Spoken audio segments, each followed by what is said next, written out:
I'm going to break down the CRM as it is, like right now, and I'm just going to go over some basics. I noticed that when I'm training, which I train every day, I noticed that little details are what makes the difference for a lot of people to grasp how to organize your day, how to work everything in the CRM, and how to get past it all. Now, I'm going to just relay the way that the CRM is created is according to the most efficient way that I work, because I want to make it duplicatable. So if it works for me, it's going to work for you.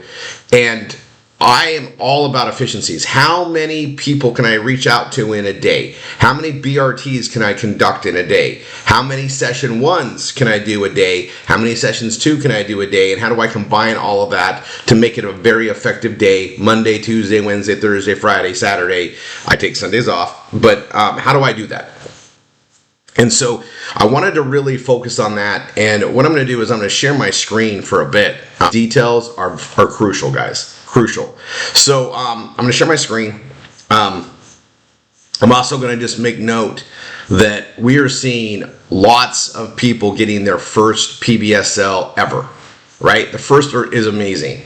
So congratulations, everybody that just got their first one last week and the week before. And now that you know how to do one, rinse and repeat, get the second, and they get easier and easier as you progress. Like anything, right? You're getting the mode down. All right, so I'm going to go over calendar. Okay, so here's my calendar, and I'm gonna put it on here. I've got Google Calendar, right? And there's some important things on here, guys. I have a lot of people I work with, a lot of access to calendars, so I can see what they're doing and be able to work with them and so on. This is my calendar right here on the first row. I'm in today, but I actually went to August 5th. I went in the future just so you can see.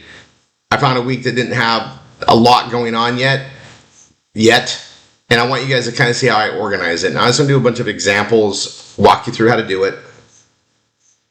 But I can see on here, and what I try to get everybody to do is to set up their week with the appropriate calls, with the appropriate times that you're available for your team, so that if you were able to work a couple hours a day, all day, half day, whatever it is, everybody knows, right? And then we're all in the calendar system, so we can see when our leadership, when our students or our instructors or those becoming instructors are available, right? So right here, we all share the same call. So I'm just going to go here. I mark off 8 a.m. to 11 a.m. This is Eastern, okay? This is when Tanya and I are getting stuff together and we're prepping for the day. I rarely do any calls during this time because I need to set up my day, right? I need to be ready for what's going on, and I might have some administration things I got to deal with. I might have responses back and forth with Daniel. Anyway, that's what this time is. And anything before that, I don't expect anybody to give me a 7 a.m. call. But I am working Australia now, so I got to be somewhat cognitive of that now, right? So Monday, I'll open this up. I'm going to edit it. I set up here, and I got my Zoom room that I use.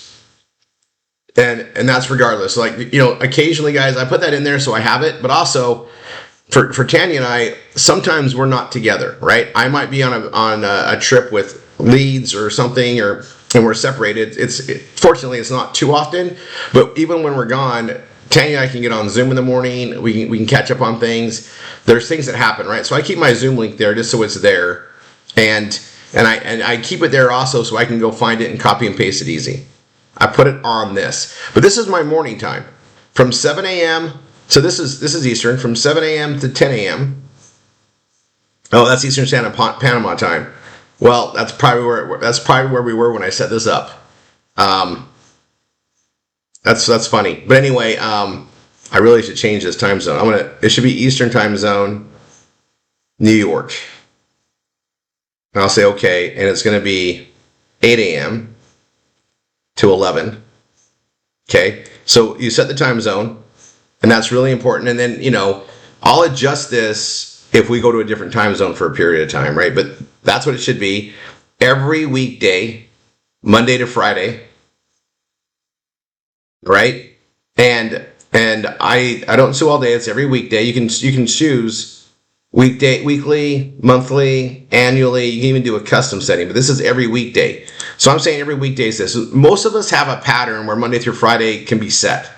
Most of us. Some of us might you might work Monday, Tuesday, Wednesday in the job, off Thursday, Friday. Well, then do it accordingly, right? Like you can do a custom or just every Monday, whatever it is. But I mark off the time I'm not available. I'm going to hit save. I'm going to go this and following events.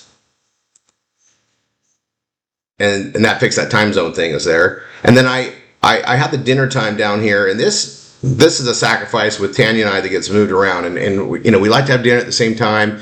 We like to have dinner together. But when you're building a business such as this, and a lot of people can only talk in the evenings, this time does tend to get sacrificial, and it's just a priority. And Tanya and I, as spouses, she knows that that's going on. Now, if we have a special dinner for a birthday or the grandkids are over, and that, then we talk that out previous to the week, so I know that I can't move that date. But if it's a general day, we have that. Tanya is really good. Like we'll flex dinner between 6 and 8 based on what's going on with my call schedule. All right, and that's a matter of priorities, and priorities that Tanya and I are both on, right? And I'm speaking for spouse level because those that have spouses, it's good to share a calendar. Tanya can come and see when there's time in there, and you guys, most days we have the time in the morning, and then she'll bring me lunch usually if she's there, if depending where she's at and what she's doing. She's really good that way. She'll bring me lunch. She's good. She takes care of me, but sometimes I don't even see her at all day, and I might just see her for a couple minutes because when she brings me the food, I'm usually doing B marketing, right? I'm doing some level of it, right? I'm either, texting leads, calling leads, doing BRTs, all that is in the prime time of the day, right? So from 11 a.m. until 7 p.m. Now I have a break time here at 5 p.m. and I call my urgent pending. These are all the people I'm following up with that have either not shown up for their session 1, 2, or 3, like they're moving along, just so I can follow up with them to make sure they're on board. And my list is big, but it's half the size it was. I've made a lot of progress, and it's also, I think it's good just to have a set time each day and I know what it is. And if I'm on a BRT that overruns it, that's fine. But I know I'm going to go check that and shoot out a couple text messages and see where those people are that I'm trying to get them on. As you build this, sometimes people just they give up on themselves. Right, is what happens. Right. They want to do this. They're all excited. They talk to you. They know you're going to give them support, and they're all excited. And the next thing you know, their life is going on, and their chaos that's allowed them and prevented them from having a successful financial life is back in the reality that they're dealing with. And we just got to be patient, supportive, but most importantly, we show up when they want to show up. But it doesn't mean we don't send them reminders every now and then to kind of wake them up to get their life in order. For anybody to do what we do, I'll come back here in just a second. Maybe. For anybody to do what we do, they've got to change their life around. They've got to reorganize what they're doing, right? It's just like, they're doing other things in the day, right? We're filling our day, whether we plan it out or not, we're filling our day with activities and things that we're doing. So when they come in to work with us, they've got to organize their day. They got to figure out how this is going to fit, right? Some people do it easily. Some just don't have the skills. They weren't taught. So I try to, recognize that and, go through there. But, the calendar sessions are very good. I want to tell you, my instructors that live by the calendar do the best, bar none. If you don't organize your day and know what you're doing with it, you will waste time. If you don't make it accountable, you will waste it. If you want the most out of your day, you have to organize it, right? And we cannot have Tanya teach on this enough. You got to organize your day. And so I'm going to go back to this, but just realize that a lot of the students we're working with that want to change, that want to do what we're doing, that are excited to do this, they may not have this habit yet. They may not have it understood yet. I can tell you, I'm I'm sadly shocked how many people I talk to that don't use a calendar on a regular basis. They just don't. And think about it. It's 2024, right? We have these incredible computers that we cannot live without that are, in our hip. We carry them around us. They have so many versions of calendars. It's not the technology that's the problem. It's the user, right? It's a user error. We have, I remember, before we had handheld computers like this, right? Analog phones. I had a big day runner.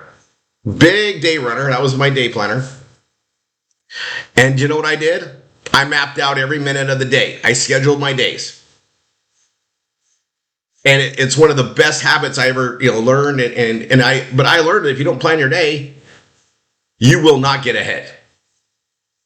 Unplanned time becomes wasted time. And I gotta tell you, I think this is why when we vacation, we try not to plan things out too much because we take an escape from the.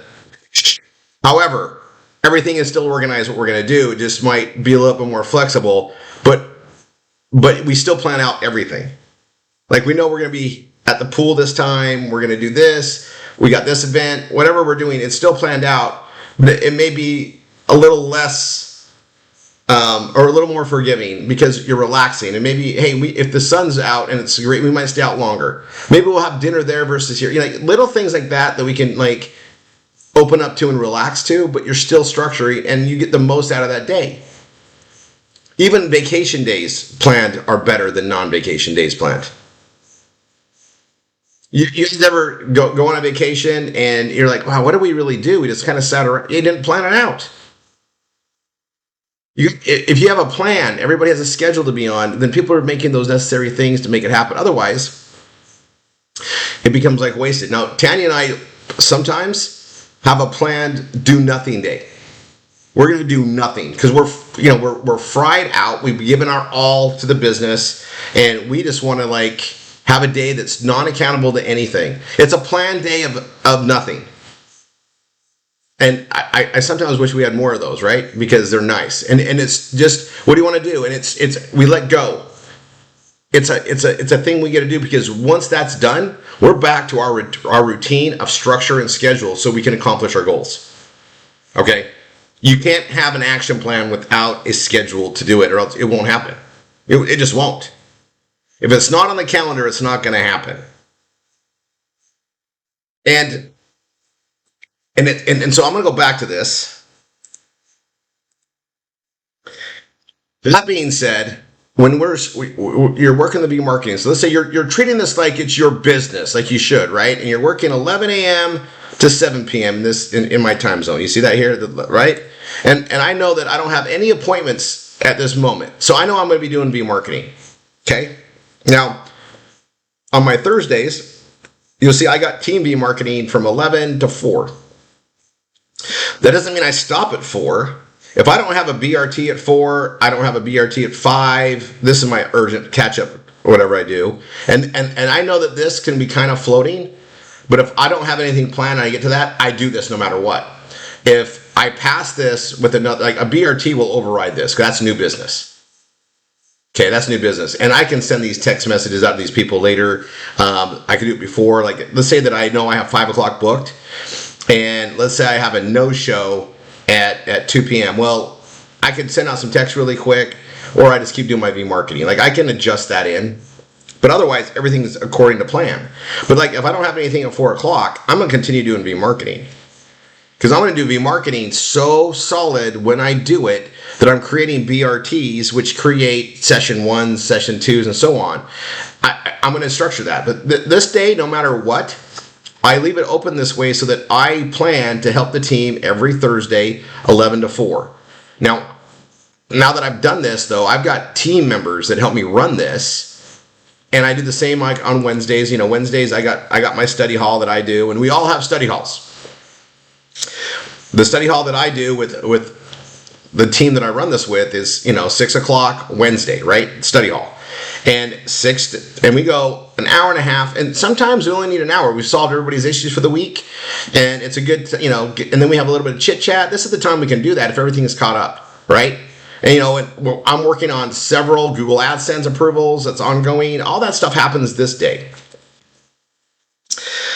Then we have our Brain Food Academy, obviously, and that's becoming a hot spot now, right? Like we're full go. So all these things lead up to it. I'll be able to do my advanced thing. Tanya and I can eat. Then we hit this, and then whatever else is going. Like Wednesday's becoming a longer night. Great. This time right here, even though I say VMark with the team, I try to have a BRT schedule for 11. I try to do one at 2, 3, 4. But if I don't have one, I'm doing VMarketing. So if it's open blank, that means I need to do VMarketing to fill the time. But I always have a set time with the team on Wednesday. I'm going to go backwards. Tuesday. It says Tuesday the 6th. This is a typical week for me, guys. We have the Israel Velveeta Zoom, and I'm doing VMarketing during this time or whatever needs to handle. We have our schedule stuff that's there, but anything that's open, these are for BRTs. Now, I'll close that. I'll go to Monday, and I'll open the times. Now, when I do a session one is 3 hours long. I know that I can do it on Mondays. I can do session ones on Monday, and I can do a session one. For those 3 hours, I know that I'm going to talk to them for about 15 to 30 minutes, and then they're going to be watching an hour and 10-minute video. Well, if I'm doing an hour and 10-minute video, I can do a session one from 11 to 2, right? And I'll show you how we do it. Full name, first and last, right? So I'll go John Adams. And I do space, / space. I like to keep it clean and orderly. And I'll do session one.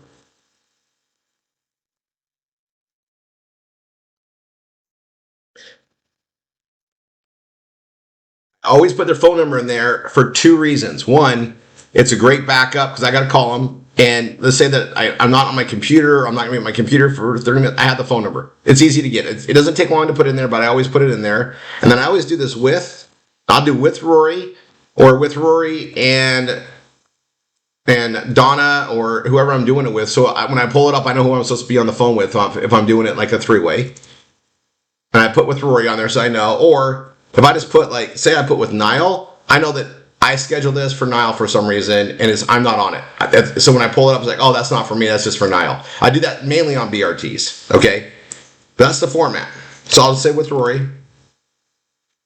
I put the guest email here so that they're added to this, and I'll hit save. Okay? They get notified of it. I got that 3 hours of my time dedicated to them. Now, I can schedule another one and overlap it. And the reason why I can overlap it is they're going to start an hour and 10-minute video right about here that'll run to right about here. So I can get them going, get them on the hour and 10 video, which is going to get done right about here. So that gives me time to get them into their PBS. This is session one we're talking about. Into their PBS, and then watch the Velveeta video, and then enroll them in Velveeta. Right? That's how we do session one. And then I'm giving them their homework for session two, and usually I have them watch the session 2 video before we talk. And then we get in and do all that or it depends, or I'll have them watch it. It depends on how well they adjust to this, right? If it makes sense, they're going. But anyway, I structure this. So this would be another one. So I'll call this, I'll put Sue Brown.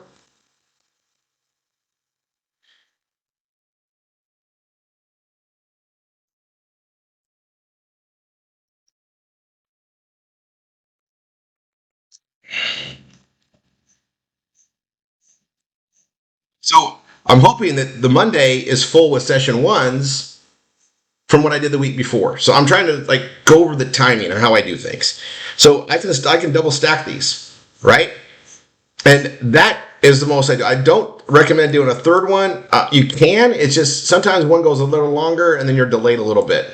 But I can do a session 2 anywhere in this mix too. So I can do this. Hopefully that makes sense. But let's say that I don't do this. Okay. Well, I can do this as a session 2. If they've watched the video already, I gave them session 2 to watch and we're going to get on, this is only going to take about an hour, right? So I can do this, and I know that it's only going to be, well, it'll probably be 90 minutes, but I'll just go 12 to 1:30. Because, then we're going to enroll them in the PBS Vortex, walk them through the CRM a bit. It's going to all be on Zoom. So I'll put my Zoom room in there, right? So this is why I have this. I can go copy it from there, because I put it in my morning one. I put it there so I can copy and paste it easy. Then I come here. Session 2's always on Zoom, right? We're doing session 2 all on Zoom. And I put it there so they have it. I've already emailed them, my Zoom room when I did session 1. But session 1, we put them in Zoom like right after the Bella Vita video. So 11:30, by about 12:30, they're done watching session 1, right? We show them the PBS. Then they're going to watch 50 minutes of the Bella Vita presentation. Then we enroll them in Bella Vita, and then we give them their homework for the next session. It might go a little longer. And I just know, it's usually only about 15 minutes, 5 to 10 minutes, and then get them in session 1. But I know that, let's say that I didn't like how I did BRT as much and I wanted more time with them, then I might make it 3.5 hours. And this is what I do, but usually I can do it in here. 10, 15 minutes tops to get them started. And that's if you start right at the top of the hour. Hour and 10 minutes. Walking through the PBS takes about 10 minutes usually. Then they watch 50 minutes of the Bella Vita presentation, and then enroll in Bella Vita. And if you do that right, it's 3 hours. If it needs a little longer, it's a little longer. And if it takes you longer, schedule more time. Okay? Session 1 is where we set the boundaries for everything, right? They understand things, and then we go to session 2. It gets more and more exciting. It's done on purpose. But I can do a session 2 right here because it's going to be 90 minutes. And if I got to put them on hold for a second to walk somebody else through the PBS, I could do that. But usually it times out just right, because the session 2, we're getting them set up while they're watching that movie, the session 1 movie. I'm going to call it a movie. When they're watching that, then I'm able to just walk somebody else through a session 2. So this is how I stack them. Okay, that gives me 3 hours on that day to do another one, right? And if I'm doing back to back, I always try to couch out an extra 30 minutes because I anticipate this might go over. Okay, and I'm just telling you what I do. Because it's 3 hours, but it might go a little bit. So I'll do 2:30 for the next one. And I know that I can go over mine a little bit on that because it's my urgent time, right? And then, for instance, if I'm only doing a session 1 here, so I'll do Rick Evans. I'm totally making up names, session 1.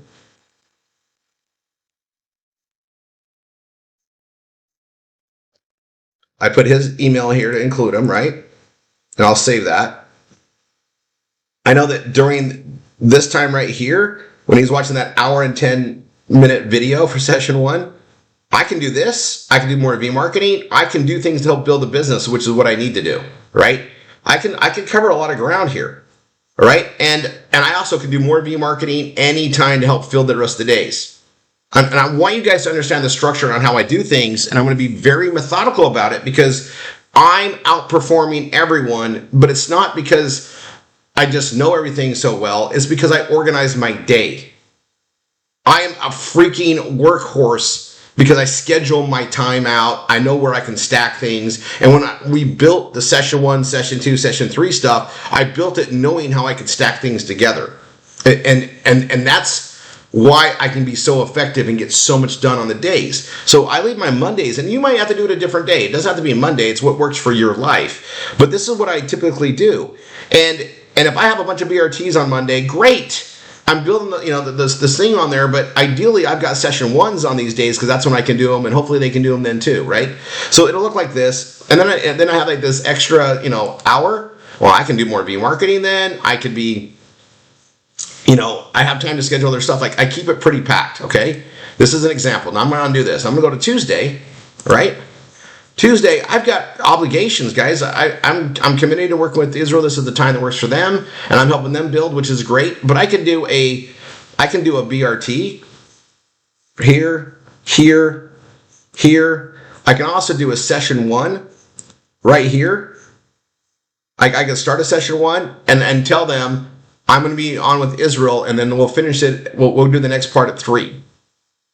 If that works with their schedule. Some people it does.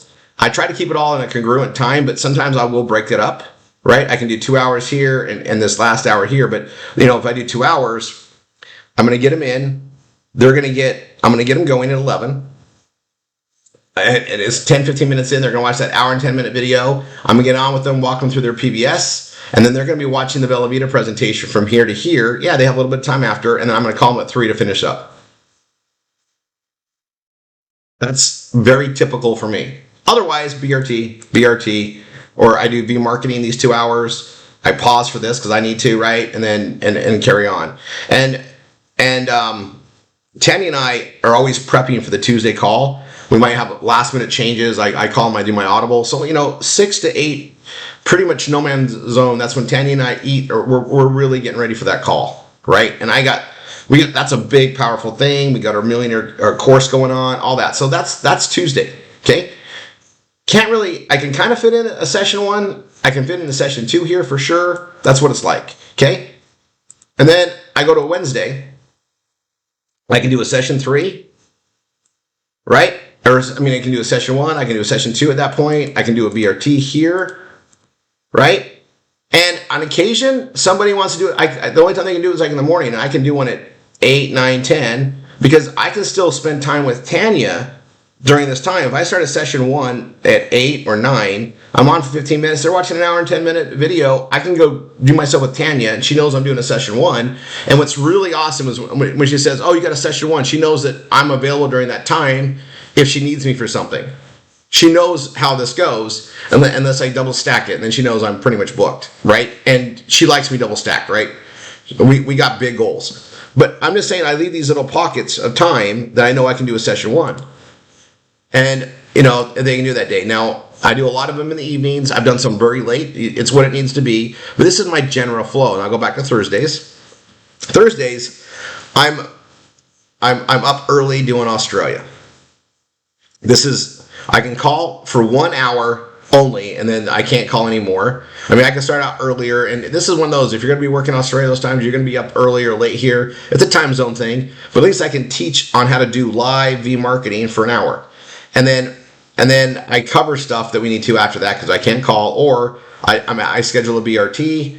I can do 2 BRTs over in that time zone right there, and then I'm into the day, right? Now I'm doing V marketing 11 to 4, if not longer. But I can do a session 1 in here. But also, when I'm doing V marketing and I got the team going, I can do a session 1 in here too, or a session 2. I can do V marketing and stack those. It's very efficient that way. Okay.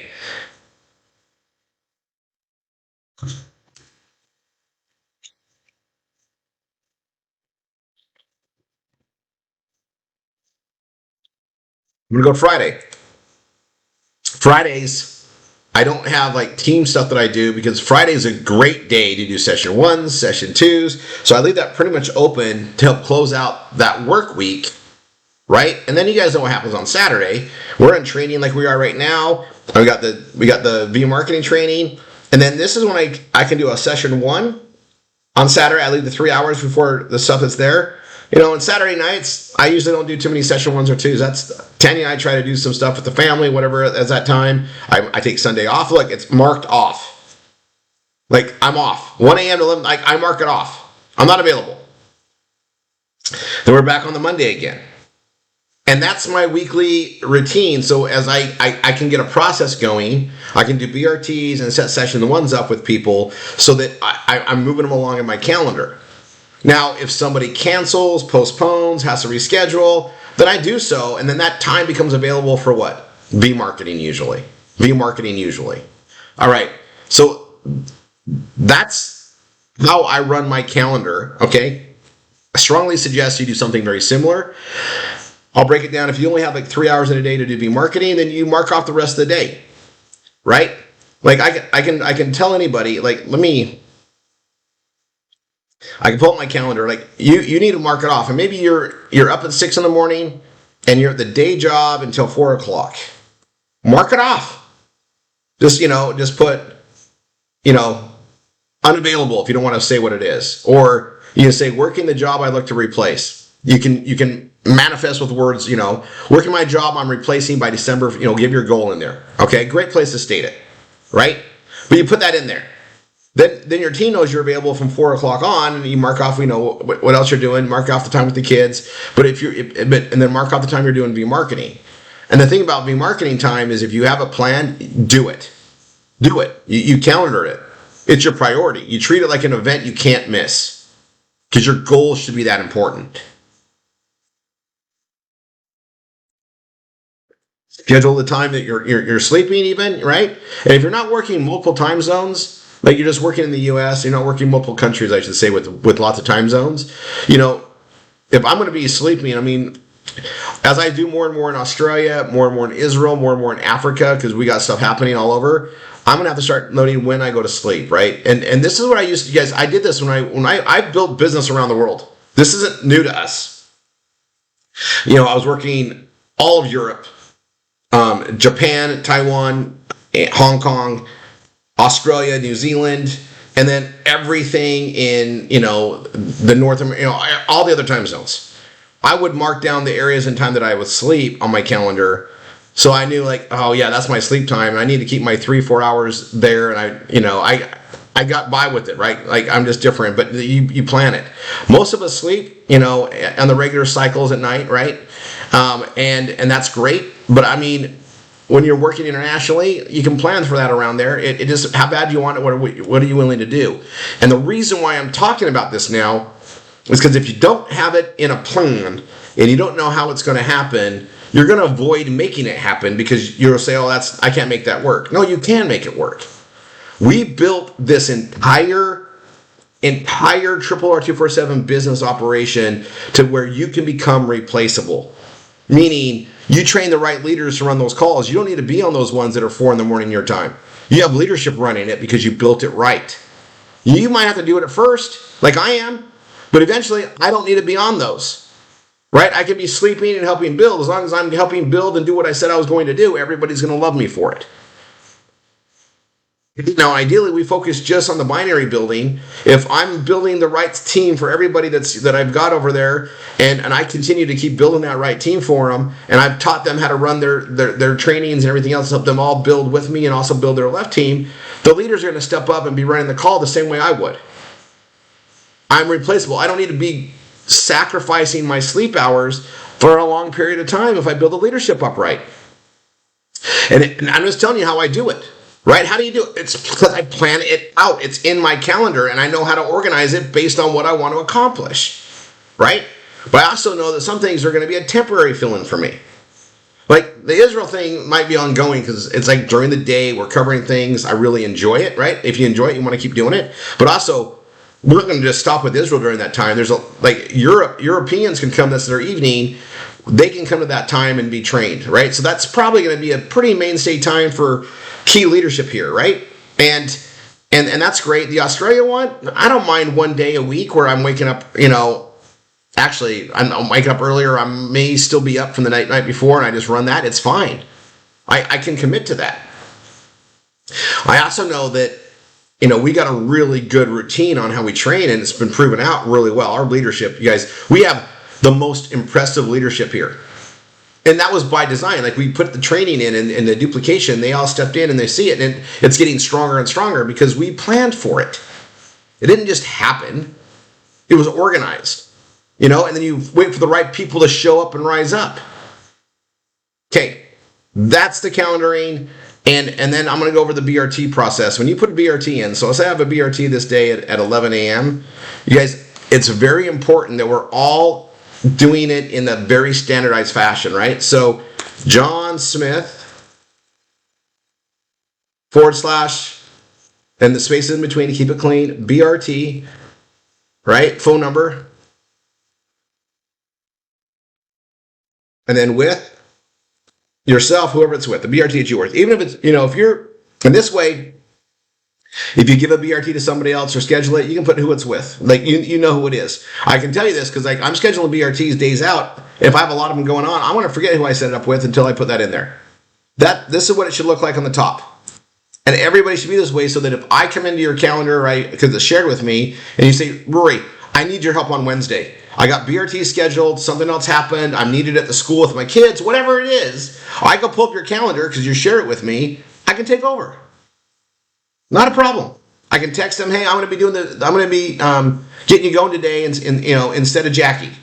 or whoever it is, right? This is why we do it. It's organized, simple, right?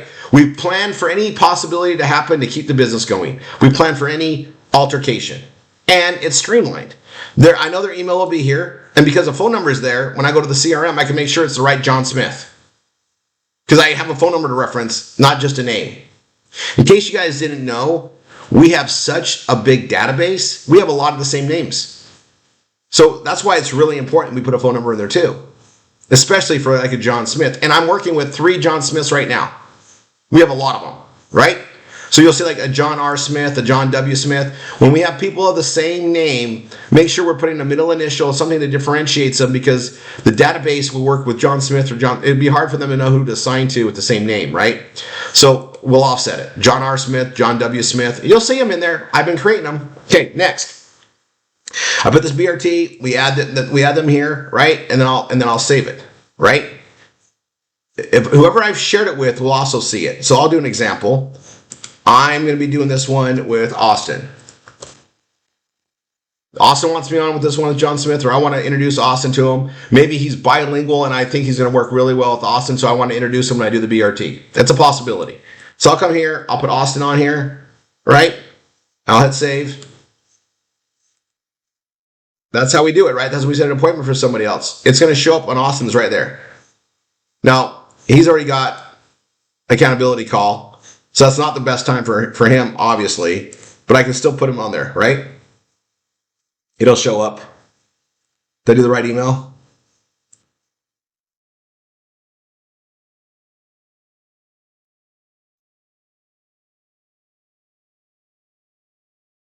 Oh, I did.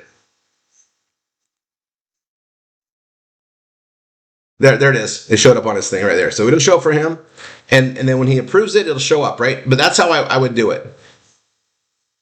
Okay, and if I'm just setting BRTs for myself, it's not a big deal, but I fill this in, right? And you want to make sure that, you put their email, they're going to get that sent. If I'm texting them, I make sure I always confirm the appointment time. I also, when I send their audio book to them, I put a note of when the time is, and I have a template. Moving on to the template, we all have a template with the text. There's my text ones for Australia. We do a little bit different. But you guys all have your own version of this, right? You got text 1, 2, and 3. And these all need to be the same. Do not alter text 1, 2, and 3. Those are approved with their system. Once you're in communication with somebody and you're going back and forth, you can say what you need to say. But if they haven't responded, these are the only texts we can send out. 1, 2, and 3. Okay? Now, when I got an appointment with somebody, I organize what it is, right? I also let them know that I send them the ebook. I also let them know who's going to be calling them, or if I'm calling them, and I give them the phone number there. That's my, whatever number we're using, dial pad number, whatever. Sorry, not dial pad, CRM number. So we show, these numbers are typically our PBS Vortex numbers, right? And I send this out to them. These are the other texts I send, right? And these are just different. If I say something a lot, I just add it here as a template to use over and over again. Okay, all this stuff is here, right? That you'd be working with. And you can edit these all the time. This is the sent 3 texts, sent email. Now when I'm working inside the system, that's where I'm going to utilize this, all right? So I've covered the calendar. All right, I'm going to pause for just a second. Look, you guys, doing the calendar, if you're not doing it perfectly, it's one of those things that's okay. Just get better as you go. You don't have to be perfect to do it. And in all the trainings we do, I think, Dina, when you do your training, you do the BRT set up the same way, right? Yeah. There's a reason, you guys, we all want to be uniform so we can all fill in for each other.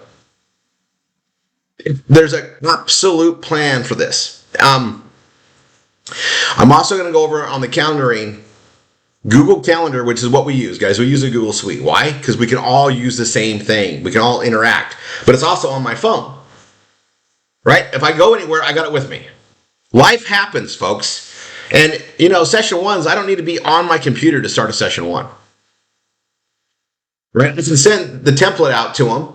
And if I know... Here's some things. If I know that I'm not going to be Maybe Tanny and I are going to run an errand that day. You guys, we have to schedule errands because we're filling our day with our priorities, right? And we work a lot of Saturdays. It's a big day for us. So I might do an errand during a session 1. Why? Because I got an hour and 10 minutes while they're watching the session 1 video. I can start it on the road, right? Get them into it. But if I know I'm doing that before I leave, I've already sent them the session 1 email. And then obviously I can guide them there, rr247.com/session-1. No problem. And once they're watching that, I set my timer on my clock. I know what I have. Tanny and I do our errands. And then we know we got to be back in front of a computer for me to walk them through doing his PBS. Even though you can kind of do that without it, it's nice to send that out. But I'll send out, if I know I'm going to be not always around my computer for a session 1, I'll send the session 1 email and the welcome to the PBS. And when I get on the phone, I say, don't open that one yet. We'll get to that in a second. Worst case, I send them both. It doesn't hurt anything. Just got to make sure they have it and you're following the order, right? All these things can be planned out so you can do more in your day, more in what you're doing. And when I look at it and I tell everybody, like, while they're watching those movies, I tell them, while you're watching that, I'm working to grow our business. Now, here's the thing is, I'm constantly building the business.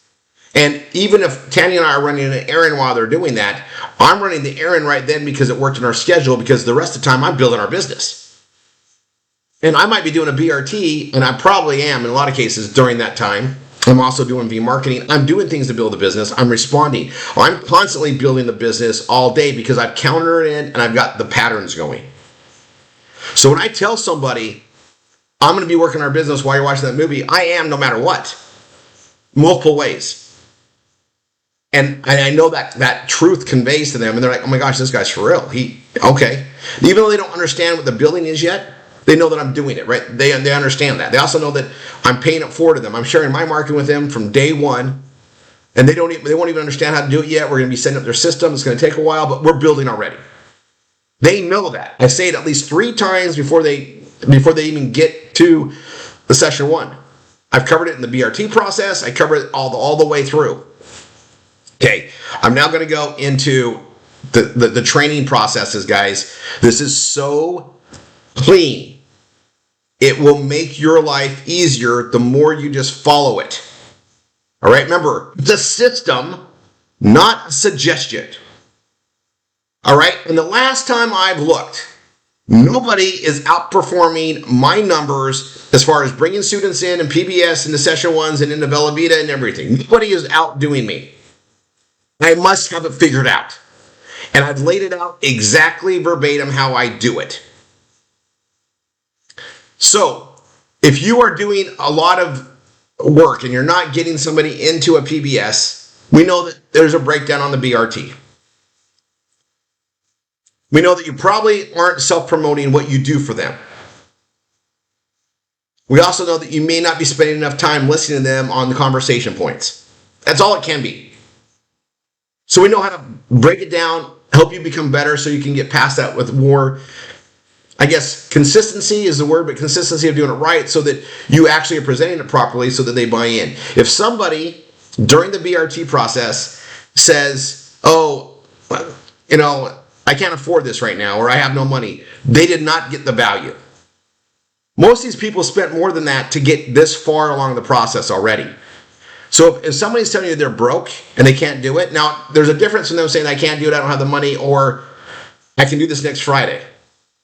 That's a difference. Next Friday means I want this. I really need to talk to my husband. I don't want to tell you that yet, or I need to talk to my spouse, but also I know I'm getting paid next Friday and I can budget it then. I don't need to tell you all that by telling you that, right? They say enough. If they say I can do it Friday, I believe those people, and they almost always come through. The ones that don't give you a date, they say, oh, that's too expensive for me. I know that I didn't deliver the BRT properly. They don't feel close enough to me to think that I'm going to actually do what I say, and we haven't bonded. Okay, that means I didn't do the BRT right. I shortened it. I rushed through it. I tried to get them the Keystone video as fast as possible. That is not a BRT. You don't build relationship and trust by rushing through the process. It's not a race. It's not a race. It's a process that the cell psychology of it is so proven out. They got to feel comfortable with you. They want a solution. Like you guys, they really want a solution. That's why they're willing to talk to you. But if they're not connecting with you, you're not the person that's going to help them with it. They're going to lose interest in you and whatever you're talking to them about. You should talk to another instructor 2 weeks later, 2 months later, and that instructor does a BRT better, and they're going to be like, oh, yeah, I want to do this now. Even though they told you no, they're going to say yes to them because they did the BRT right. So, do the BRT right. And if you ever, here's the indication that you didn't do it right. They don't buy after the Keystone video. If they watch that Keystone video and they don't buy or commit to buy, you did something wrong in the BRT. That's the great news, because guess what? You can fix that for the next one. Even I obviously doing this a lot, I know when I haven't connected with them properly. And you know what I usually do now? And this is an experience thing. Right before I put on the Keystone video, I'll go, oh, wait, hold on. I need some other things about you. I take it away. Because I don't feel comfortable enough to get them on the video yet, because you know what? I forgot to establish how much they're looking to make. I need to know how much they need to make. There's key things I usually go back on, like, oh, I forgot to bring that up. I say, hey, you know what? I need to know where we're going. Like this, I want to make sure this is a fit for you and me, but like, how much do you need to make? What do you need to make to do this full time? Whatever they said they wanted to do. And what does that look like to you? And then I talk realities, folks. Now, I expect anybody to be able to make $500 to $1,000 a week doing exactly what we teach. Now, they're gonna have to follow the calendaring. They're gonna have to hit the V marketing right. And I mean do V marketing where you're doing V marketing, not pull up your computer, get your stuff set. Oh, I'm gonna look at Facebook for 5 hours. You can't do that. You should be blinders on, do V marketing, right? So when I say do it the right way, I mean do it. No distractions. I'm also going to just say, I know that if they do this, they're going to bring the people in. And if they do, 5 people is going to pretty much be $500 to $1,000 a week, 5 to 10. I plan on $100 a person in revenue. And guys, I average more than that. I'm perfecting the whole process. I know my conviction is way solid because I know it works. I get a lot of people when they sign up in Bella Vita go ambassador with me. Why? They see the value. They understand it. And here's a guy willing to work for you, and I want you to make the 50%, because I do. That extra 50% is going to be like another $1,200 this month versus not getting it for the same work. Because we're an ambassador, we're going to make an extra $1,200 this week, or this month. Maybe more. I got some more signups coming, but we're going to make an extra $1,200 because we're an ambassador. Versus an extra $800 or whatever else if we weren't. Because of the promotional thing. Month in, month out, the ambassador pack gets paid for over and over and over and over again, let alone it does anyway. So I'm very strong about that point. And I'm not afraid to ask for it because I know that if they show up and do the work, it's going to be the best thing for them. Everything we present, everything we say is based on truth and integrity. The only way it doesn't work is that they don't do the work. And it doesn't mean they don't have to do it correctly. They're going to get better as they do it. Some people read that script verbatim and get it, and it just works, and then they learn it. Some people struggle with it. That's fine. That's why we're here to learn. Not everybody's been given a system to follow before. Following a system might be alien to a lot of people, foreign. Not everybody likes to follow the rules. They come up with different things. So, we just got to stick with it. Again, the biggest hurdle we all have in doing anything is ourself. That's always going to be the case, right? So we got to own it. Okay, what do I need to do to do better? And that's why we teach this over and over again. Let you hear it over and over again so you realize, oh, I totally forgot to even bring that up. Oh, no wonder. Oh, you know what? I could have done better on that. Learn from it so you do better on the next one. Very forgiving. You can screw up as bad as possible on a conversation with somebody. The right person may still just do it. But you're going to learn, and then the next person you might just be, oh my gosh, I know what to say now, I learned, and you'll be just great. We learn. The best BRTs are the ones that you let them talk the most, and you take copious notes the most, and you guide. If they are talking openly and sharing stuff with you, you've got trust. You've got relationship. If you have to keep asking questions to get single word answers, or a couple words, less than a sentence back, your BRT is not done. Let me give you just a couple little indicators. If you ask them a question and you only get a couple words or a sentence back, you have not established a BRT. You haven't. If I ask them, married, kids, and they say, nope, I don't have a BRT. I got to work on this some more. All right. And I tell you, one of my favorite angles to go, and we're going to talk about this, but okay, so are you an aunt, you an uncle? You see your parents much? Talk about family. You can go other areas. Just skip over the family unit. Just in case everybody, guys, we care about our family. Family is everything. If you don't focus on family in the BRT process, you're missing out on a very solid, important thing for that person. Pets. I can tell you, Tanya and I can't even tell you how many times we said this. I know I got some of my kids on this call, but sometimes our dogs are our favorites. They just didn't cause drama. It's true. How many times do we say that? Dean and Dallas are our favorite kids right now. Man, let's still love on them. They're not going to give us any crap. They're not going to give us any problems. They're not going to, they're not going to cause us any drama. They're just going to love us. Pets are important to talk about. He's laughing over there because it's freaking true. And it didn't just happen once. It was a lot. You guys are raised kids. Your dogs are amazing. You cat lovers, I get it. You have your stories of your cats too. We're just dog people, so I can relate to that better. But, these are things that you can talk about. If you don't have them talking in sentences, not a sentence, you don't have a BRT. If you don't have them sharing things with you, and if you get them telling you stories or telling you some things that have happened, you've done a successful BRT. And the best area to build it is family. You guys, at the end of the day, that's what we care for. We get up in the mornings to go to work for our families, not because of our own personal ambitions necessarily. If you look at a pie chart, and I had a circle thing for you to look at, and I put priorities of the average person, fulfilling their family obligations and their responsibilities is the biggest part of that pie. Always will be. So when you're doing your BRT, if you're not focusing on the family stuff enough, and I'm bringing this up, guys, because I noticed a pattern. People are not spending time on the family stuff. And then they wonder why they're not getting a PBS sold because the Keystone video is not jiving. They're not going to take free money from you even if you don't have a BRT process done. You've got to connect with these people. They want to be connected with, and they want to feel that they can trust you, and they want to be like, hey, I put my hopes and dreams in working with you. Guys, they're looking at a serious thing. Don't just look at it as a $98 hosting cell. That's the system. They're looking at, I'm investing my time and energy with this person. They've got to connect with you, and it has to be done in the right way.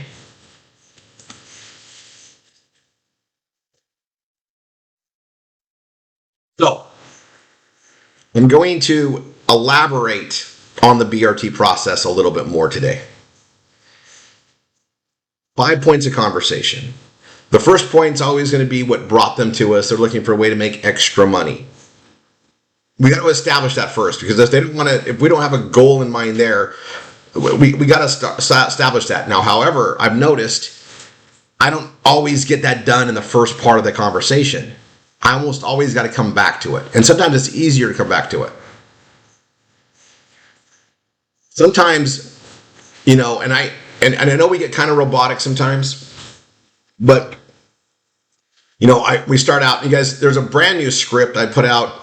Like, if you don't have the latest BRT script and you aren't putting PBSs in, get the latest one, okay? And there's an opening on there. I probably should pull it up. Let's just go to the BRT script, shall we?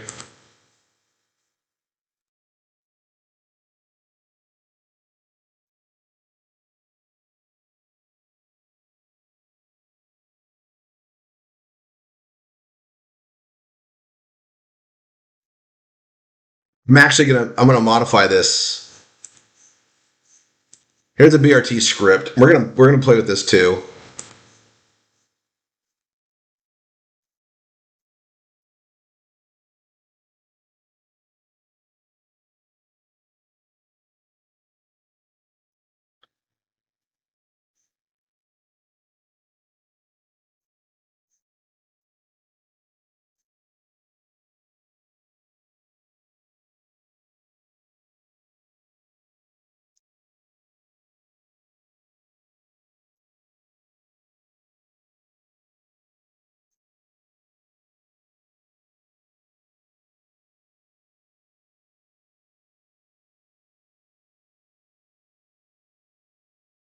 All right. So this is a good example of something I want to cover.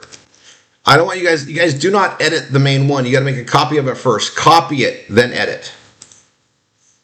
Right? It's on purpose, guys. So whoever's in this now, right? You copy it first. Make a copy before you edit. Okay? Copy this. I should get this to where it can be. View only, not editor. Yeah, I got to change it on all the people on this. Is I think the thing, right? Well, I'll do that in a second. But so I'm gonna go to the BRT script, and there's a lot of information on the top now, so people get it. But it starts out here. Hello, Betty. This is Rory, or my name is. I like to say this is, but it's okay. My name is. You came into our program to make money posting ads online. I'm the one that gets to show you how this works, and I will be working with you constantly along the way. This sentence changed everything when I started using it. Oh, you're the one that's going to, oh, you're working with me the whole way? That changes things. Whoa, you're going to, okay, it's a little bit more than just me trying to sell you something. I'm offering you value. Value. We're going to talk about that right now. Okay? So to get started and let me know how best to guide you, are you looking to supplement or replace your income? And then shut up, right? Like seriously, power of the pause. I've had people like 10 seconds and it feels like a year, right? And then they start talking. Don't say a word until they do. And when they do, just start taking notes. I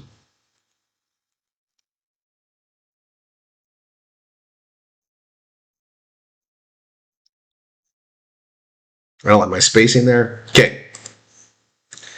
Then you go into all the rest of the stuff that's there too. Somebody's modified this. So here's a case in point. So now I'm gonna go back. Somebody's modified that, and I don't know why. Let's see.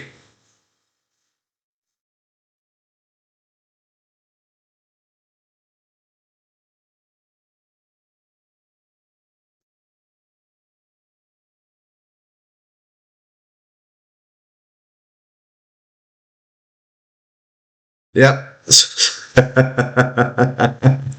Okay.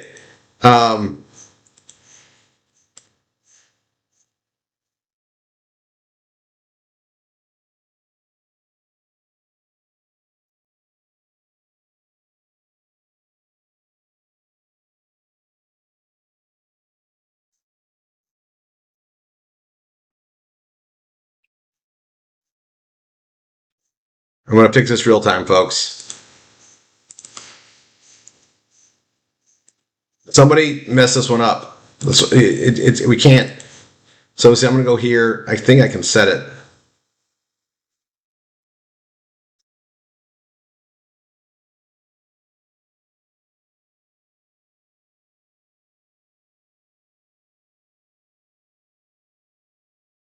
I think we gotta go through here.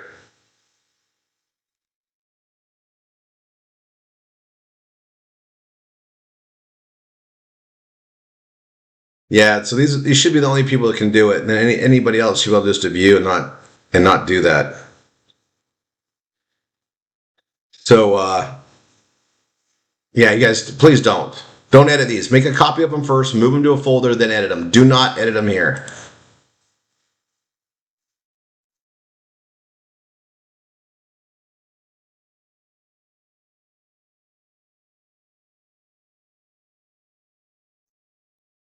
Okay, I saw that's my script got modified.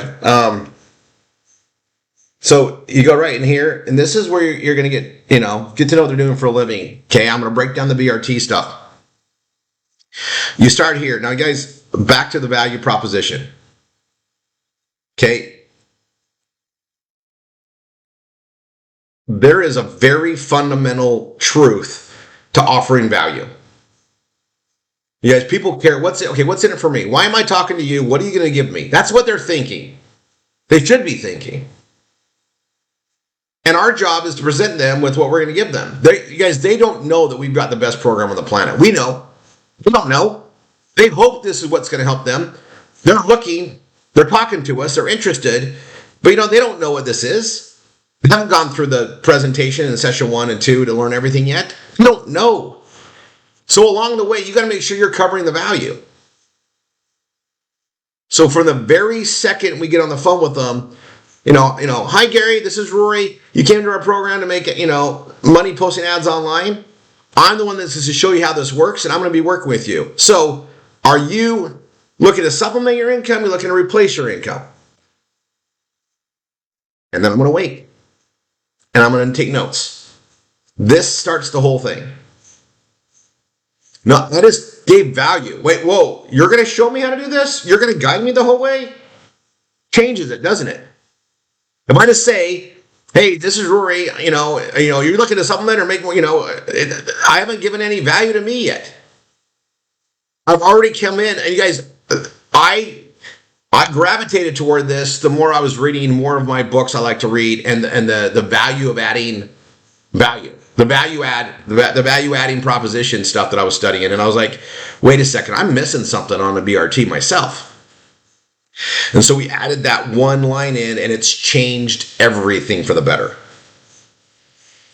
One line. I'm the one that's going to be working with you, and I'm going to be showing you how this works along the way. I'm going to be with you the whole way. You can even say that's even better, right? And then say, so are you looking to supplement or replace your income? Now they're going to think, wait, this might work. You know what? I do want to do something different. And that's why that pause is so important. Because they might not have been in a situation where they're willing to talk to you yet. You just got them on the phone. Now they're going to be like, wait, this could be it. That guy just says he's going to help me. Who else is calling them saying they're going to help them all the way through? Probably nobody. That's what we do, folks. And if we don't explain what we do, they're not going to just read into it. They don't have a crystal ball that knows how this operation goes, do they? We've got to self-promote along the way, or else they won't know. We've got to tell them what the value is, because they don't know otherwise. Okay, back to the script.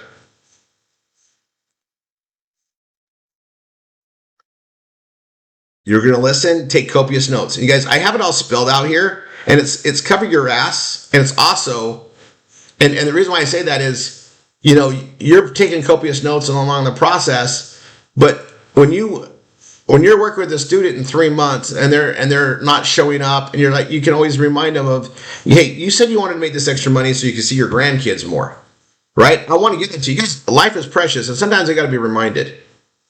That's what I mean by the CYA. Amongst every other reason.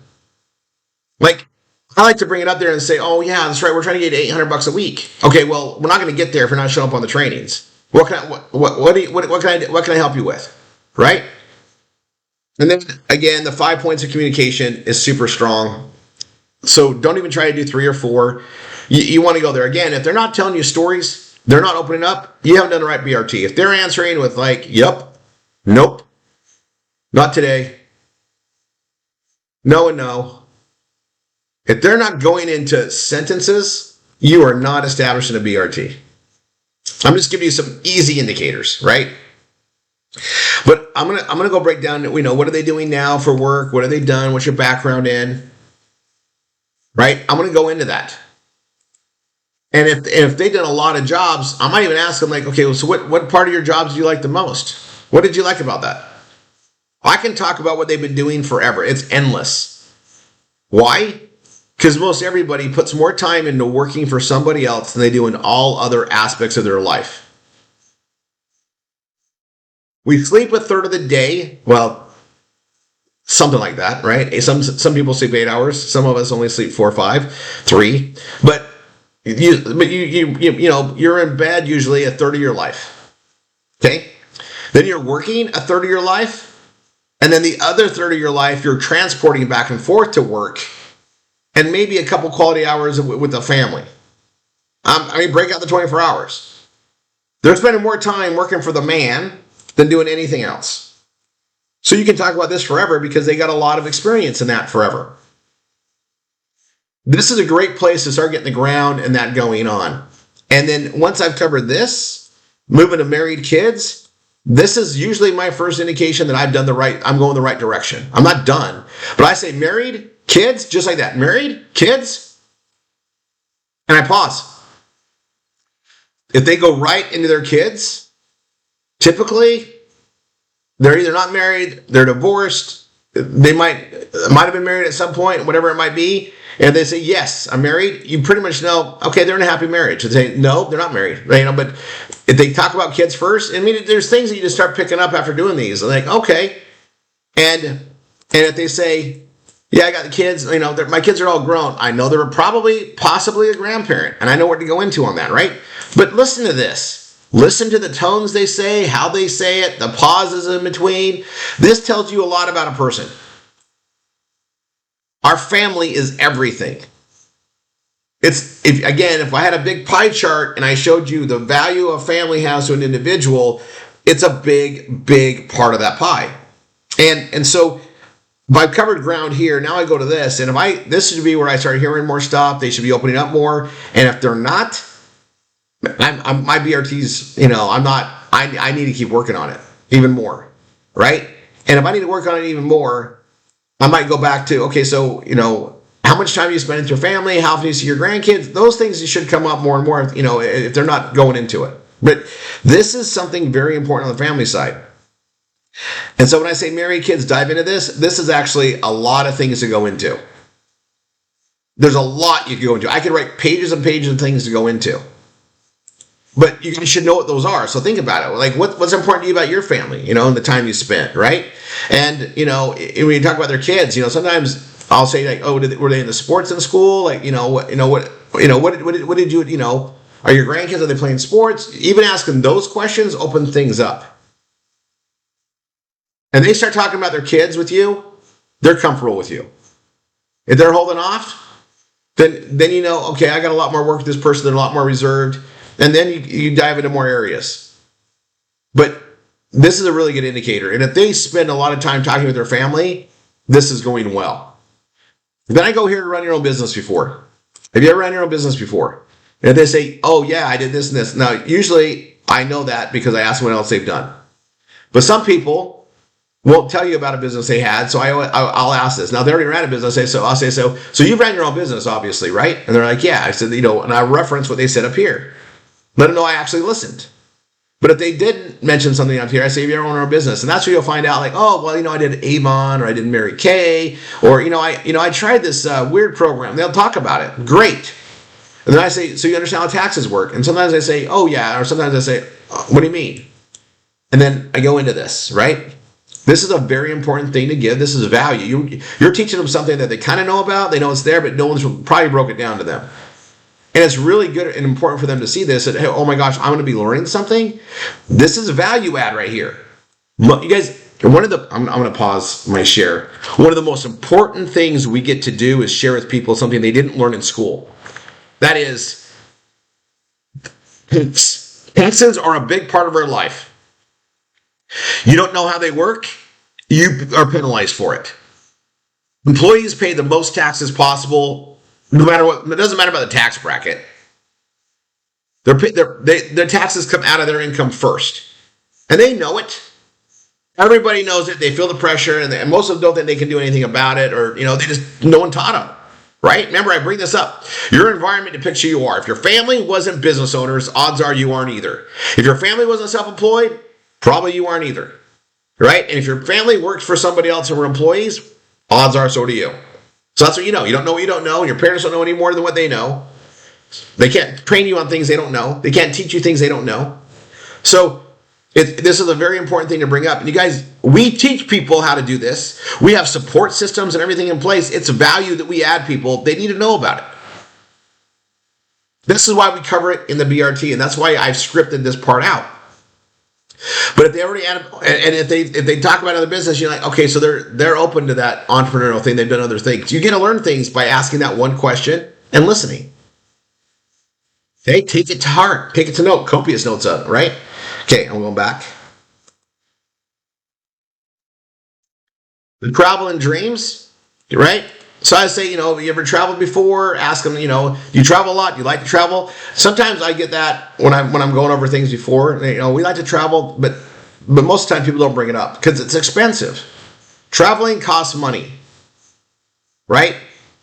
I mean, as a kid, our vacations were camping in a tent out in a public forest that we had access to, right? And tinfoil dinners. I mean, very inexpensive. I mean, that's what I was raised up with, right? And the moment I started traveling around the world, I got addicted to it and loved it. But it costs money.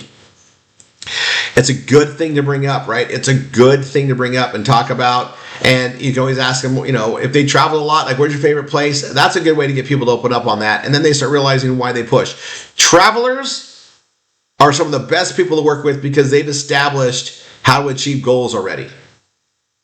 If someone travels a lot, they know how to plan and budget for it. This is why it's a good thing to bring up and spend some time on. Now, today, I'm breaking this down really well because I realize there's a lot of things that I already understand that I haven't been teaching you guys. I'm trying to be more detailed about it on why I talk about what I talk about. I learn a lot about somebody based on travel. Well, if you could travel, where would you go and why? All right, so I'll put this down here. You can do this from anywhere. I always bring that up in here, right? I'll bring that up in here.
This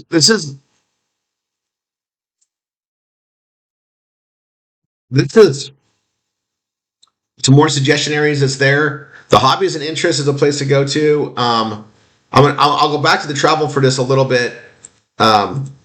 Travel is something that if people do it, they talk about it. If they haven't done it much, you'll almost hear some pains in it because they haven't traveled. I mean, when people are like 50, 60, 70, if they haven't traveled a lot, it's because they didn't have the life they wanted. Most people thought they'd be traveling, seeing the world, or doing things, and then they settle out on that. Travel is an amazing area to talk about, and I'm gonna pause off the script for a second and dive into travel.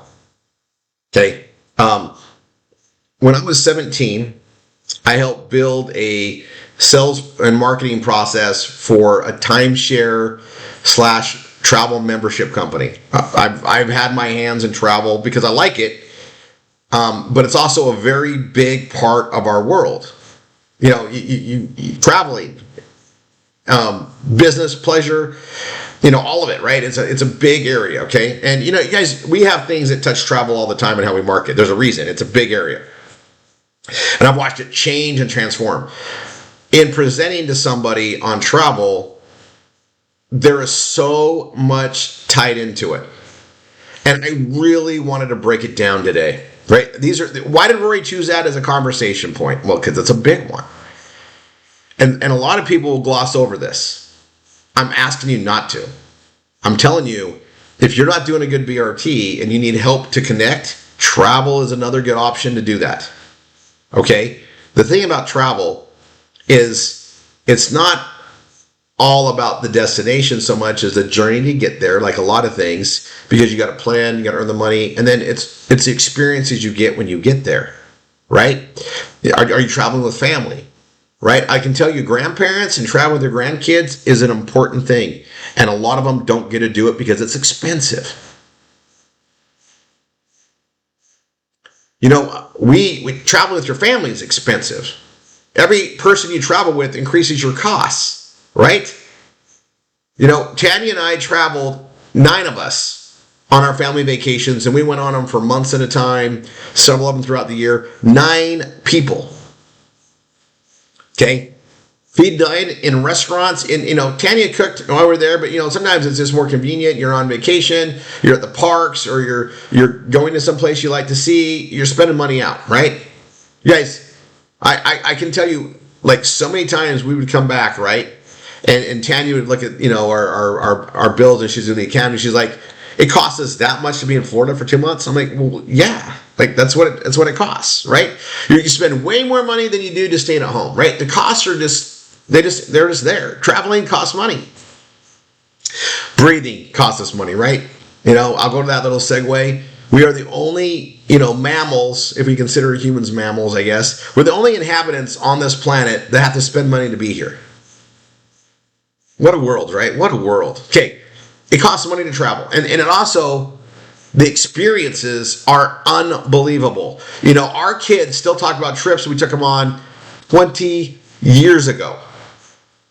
22 years ago, right? We're going back decades with our kids. And we're from a young age, they still remember those experiences. And we still get to have them today because of this lifestyle. But it's something to point out. And most people, high percentage, haven't traveled like they thought they would or they want to, and it's usually a financially connected reason. It's financials and time, right? If you only have 2 weeks off a year from your JOB, it's really hard to do a family trip every year. You got 2 weeks off. You got 4 weeks off, okay, maybe more. But then you got to line up everybody's time, right? And if you're all employees, now we're getting sticky. This is why family reunions and a lot of families don't happen every year. 5 years, 10 years, I mean, they're tough, right? Time and financial freedom is what we get to provide here. If I bring up travel and that is a why to take people somewhere, like I always ask, like, well, if you could take your whole family or go to, where would you take them? Would you like to do that? Because this vehicle can get you there. We travel 3 times a year with the people we work with. Like I can see you 3 times a year if you come to the events. And guess what? We can earn our entire way there by doing what we do.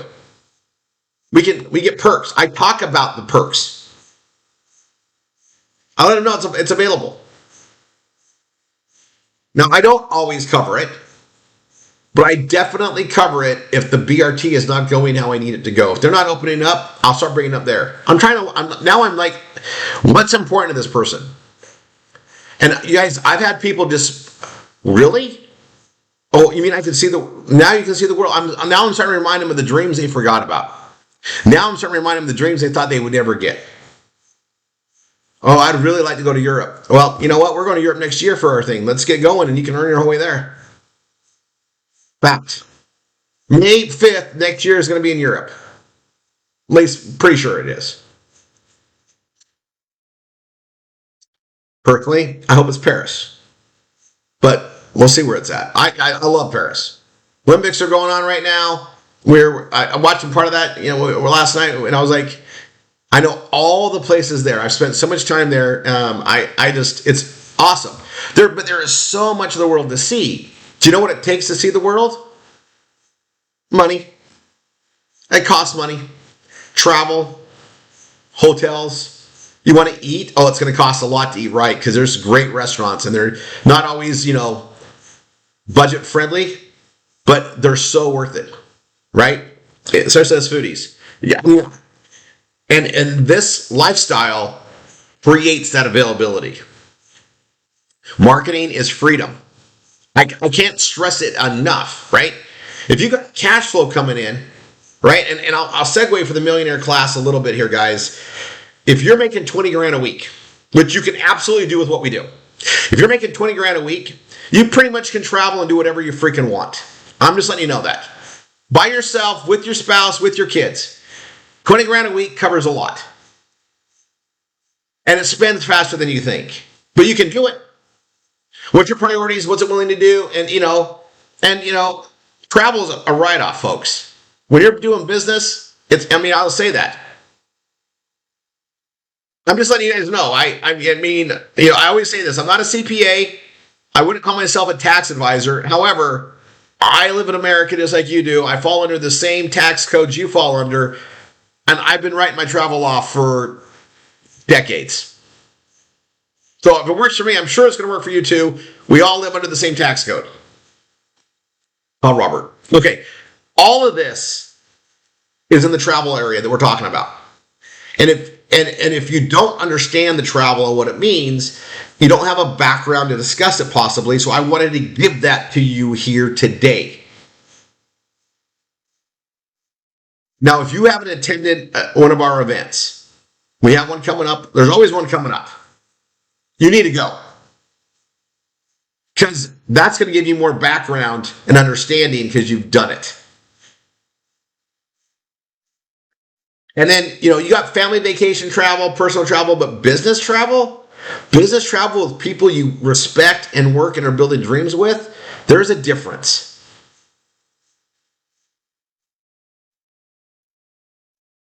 I love our Triple R247 events. I love the Bella Vita. I love them because I get to meet people we've been pouring into and that we bought into their whys, and you get to spend time to focus on that and put energy and manifestation for the future of it. That alone, favorite thing ever probably on the traveling. I'd rather do that than just go off on a vacation by myself. That is such an enjoyable thing for me. We got one coming up, November. Okay, I'm gonna go back to the script, and you know what? You're gonna get a good rhythm on what you're saying in responses, and pay attention to it. Every BRT you do, you should be getting better and better at them because you're learning more how people respond. You're gonna understand the patterns, right? Going back to income points. This is why I put it here. I don't cover a lot of it in this first take right here. But after I go over the travel, I like to go right back to here. And I'll just say, hey, I'm a firm believer that if we do not know where we want to go, we're definitely not going to get there, right? So when it comes to replacement, supplementing your income, so I say, when it comes to supplementing your income, what do you need to bring in weekly? Obviously, if this made sense for you in your time. Like if it makes sense for you, how much, and you're doing this with me, how much you need to bring in? These are the questions you want to ask. And you can reword this so it's easier to say for you. Okay? I'm fine with everybody saying this because I am. As a system, I'm comfortable with this number. Not comfortable with higher. It takes a lot to make more than 1,000 a week here. Until you have a team established. When you have two teams established, one on the left, one on the right, when we're doing our processes, now we can start growing. But you've got to get both of them established. If you only have one team established, $500, $1,000 a week is pretty much what you're going to be striving for. The second you have that going on its own and you're building that second team, now we can leverage. Because now we get the power of the binary and everything else kicking in, the leverage money. But this is why we start out with this. Okay, and now I go back to the income points. I'll bring up the VIP process here. This is something we're going to be teaching more and more as you guys become GSIs and stuff that's there. If you're not a GSI and you're not tied to the VIP already, don't worry about this.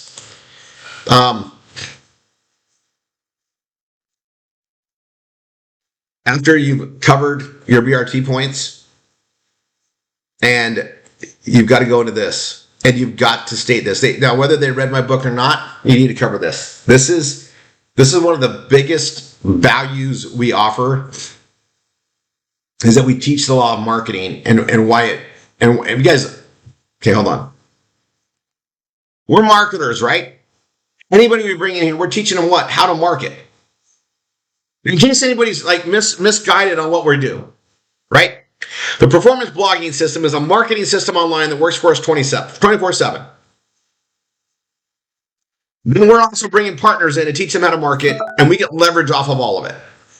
What are we all doing? Marketing. We're not building houses. We're not painting houses. We're not cleaning houses. We're not driving cars. We're marketing.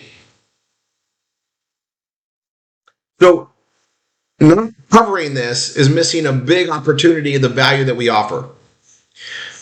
And I'm going to tell you, when I started teaching this years and years ago, how to market, the law of marketing, something that I learned from a mentor of mine in my teenage years, was something that when I talked to anybody about it was like new for them. They like, what? And you're like, okay, it just made sense to me always. Most people do not know what it is. Even still today, I ask people, do you know what the law of marketing is? No. Right? And that's why I go into like, the law of gravity, right? So they can relate to something. And that is a value add. That's a value add proposition where we're going to share knowledge with them that they're going to be going, oh my gosh, that makes so much sense. Now they get excited about being part of marketing. They're learning. We just gave them value. Even though we're going to read off some information to them, but you're giving them value, because when people learn something new that makes all the sense in the world, you feel it in the core of your soul that, oh my gosh, I'm learning something. I'm learning something. Guys, that's a value. When you go to when you pay to go hear a speaker talk, or you pay to go into like a mastermind course, and they start giving you value by teaching you and expressing things that you did not know before, that's why you went. There's a powerful feeling when you're filled with knowledge you didn't have before. That's powerful knowledge that it makes you go, I'm missing out on this. That's why this is so important to cover. Now, I've heard a lot of BRTs where this doesn't come up. I don't know why. We want to invite them to do marketing with us. Why not talk to them about the core of what marketing is? Okay, I want to bring it up again. The program works because of the internet and the law of marketing, right? The internet is a big computer program, right? It is not biased. It doesn't care if we are a man, woman, or child, right? All this stuff you want to spell out, right? Everything here, this has been me doing this education on law of marketing for decades to come up with this exact, well, I call it the story, the exact story. And verbatim, folks, this is one of those things. I mean, if you need to tweak it so it sounds better how you talk, great. This is what you want. You want to make sure you cover this with them. You want them to understand that so that so they have a reason to read the book. When people like read something and gain knowledge, they thirst for more. Like, guys, remember, they came here to make money, posting ads online, be part of marketing. Most people don't even know what marketing really is. If I ask somebody just randomly, like, what's marketing? They don't really get it. They know it's a word, it's powerful, but they don't know what it is. Selling something, advertising, they don't really understand what marketing is. We get to teach them. They read my book, they're going to learn a lot about marketing and what it is. That's a value added, right? Why is that important they read that? Because we are marketers. They need to know what marketing does, right? They need to know how it works. And then right here, this is the thing I added, and I'm letting people know they've been doing this for a long time. Make sure you adapt to this right here. Now it is important for me to explain the following 3 things. Okay, now before I go into this, and before I've gone here, this is as after the BRT. That means I know that we've connected. If we haven't connected, my BRT is not done. And if I go forward without finishing the BRT, I can't expect them to want to work with me, which means they're probably not going to buy the PBS because they're not going to feel comfortable with me yet. I can always go back and talk about any of the points we discussed. Hey, Before we go on, I just want to ask, you were talking about your grandkids earlier. How often do you see them? I bring that up there and say, because you get to know them and say, when's the last time you did that? When's the last time you can go back to things. But I also, I'm going to tell you, there's the different areas and different things to pick up on. One of the things that I like to bring up to somebody too is I'll bring up this, and everybody usually gets pretty excited about $500 to $1,000 a week. Yet they're the same people that don't even know what they even make a week sometimes. Oh, I don't know what I make. I got to break down. I think I get $20, and they don't know because wherever they get paid on their check, they're spending it as soon as it's there, and they're out of money. They wait till they get the next paycheck. This is a typical situation. They're not planning ahead. They don't have patterns of planning or adjusting or budgeting. These are things that you're going to pick up as you talk to them. When I ask somebody, how much do you need to make a week to, supplement your income? Oh, I don't know. You don't know. Okay. What would make it worthwhile for you? 200, 300, what? Like, are you going to show up for that? Does that change your life? How does that help you? You can ask those questions. But, if they gloss over where they're at, that's the thing to go back on. All right. And if you feel like the BRT, they're not really telling you sentences, don't push them here yet. Go back and revisit some things. Just say, man, I feel like I'm missing something about you that I need to know, right? Like you go back to your jobs. What's the longest you've worked a job? Like if they have a lot of jobs, how long do you usually stay at a place? A year, 2 years? Start diving into more things. And these are all things you're going to learn by doing more and more BRTs. The more people you talk to, the more situations you're exposed to, the better you're going to get. We learn from every single one. Every single one. Even the BRTs that don't go well and they don't buy, you learned from talking to that person. You learned things. Pay attention. Because it's going to be a stepping stone towards a better BRT with the next person or the next person or the next person or the next person. I do a great job because I've done tens of thousands of these in my career. I would hope that I'm pretty smooth by now because I've done so many. I've been through all sorts of scenarios. I understand it. It's to the point where based on how they're breathing or the pauses they use, I kind of can depict what's going on. Because I've been through that experience already with other people multiple times. I know the patterns now. Sounds good? You'll get there. Got to do the work. It's an experience thing. And along the way, you're going to meet some amazing people. It makes it all worthwhile. And I'm going to break this down as well in more of the training is not everybody coming in here is going to show up for you or show up for themselves. But you want to make them show up for you and themselves. So you want to give them value so they have reason to show up to help you help them. So I constantly remind them, you show up, I show up. You want to make this work, you show up, I'll show up with you all the time. And now I'm going to get to this point, and this is something you want to reference over and over again. And go back down here. Oops.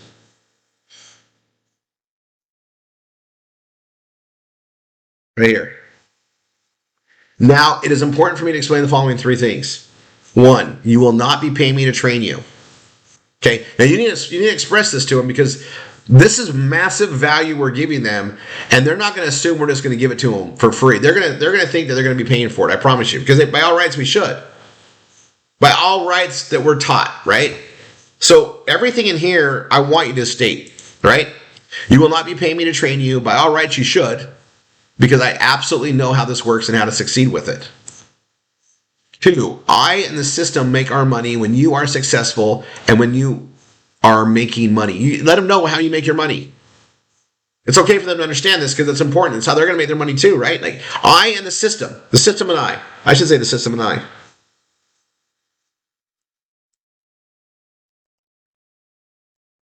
All you English majors, I got it.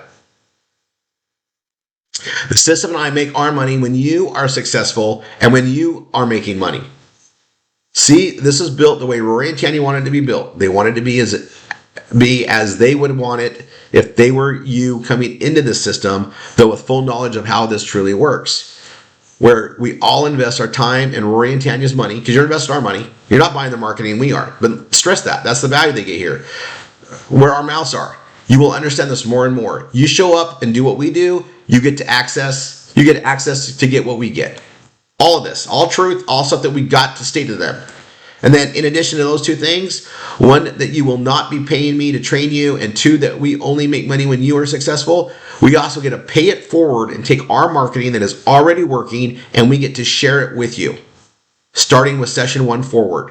This allows you to get set up and understand things, though allowing us to build upwards of 2/3 of your business here. This way, when you are set up and going and able to jump into the business building, your business is already in motion and momentum with the team and me.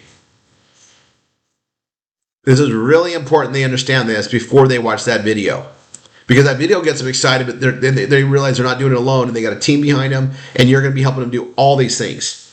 They would not assume that otherwise. You've got to self-promote it. You've got to cover these points. Then make sure they got the book.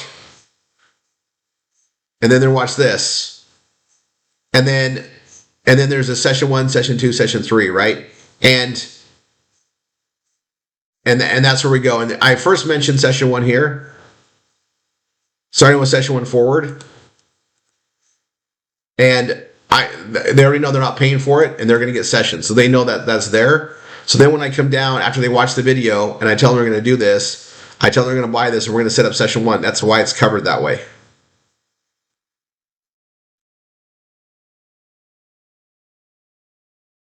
And that's where we go into that whole process of that, right? Now I'm going to go ahead. I'm going to break this down even more. Okay. I know to me it's really simple because I do it all the time, but I want to break it down. You want to make sure they get the book. Then after they watch the video, I always say, all right, pretty great, right? Now we are going to get you set up with a copy of what Rory makes thousands with each and every week. It will be fully functional, though it won't be making money yet until you get everything set up for you. State it. I'm now sending you another email, which has a subject line of getting started, and you might have already sent it, right? And it has all this stuff that we cover, right? And then from here, you get your posting. We tell them how they get their hosting set up, okay? And this is once you have this set up, please email me or forward me your receipt. This way I can make sure your hosting account is set up in time for our session 1, which is our next appointment. Your homework would be to read, right, all this, session 1. Now,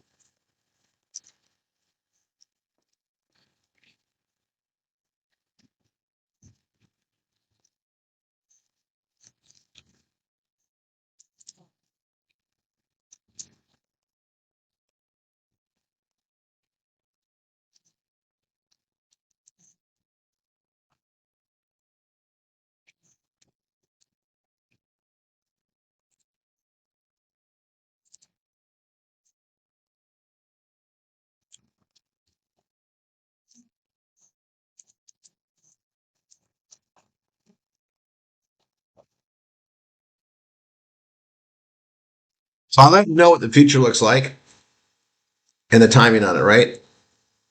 And this is where I tell them what the path is. And this is something that I wanted to add today. And so the last thing on my note.